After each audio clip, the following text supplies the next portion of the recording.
আমি কি বলবো, আমি আসলে সত্যি বাকরুদ্ধ। মকসুদ আহমদ মকসুদ অত্যন্ত সামাজিক একজন মানুষ ছিলেন। মকসুদ আহমদ মকসুদ শুধু সাংবাদিক নয়, তিনি সমাজকর্মী ছিলেন। তিনি প্রতিবন্ধীদের জন্য কাজ করতেন। যে মানুষ যখন তার কাছে আসতো তিনি চেষ্টা করতেন তাকে নিয়ে সহযোগিতা করার।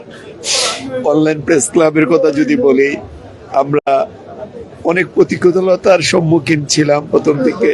তারপরেও এই ক্লাবকে আজকে এই পর্যায়ে নিয়ে আসতে আমাদের মকসুদ আহমদ মকসুদের ভূমিকা ছিল খুবই গুরুত্বপূর্ণ।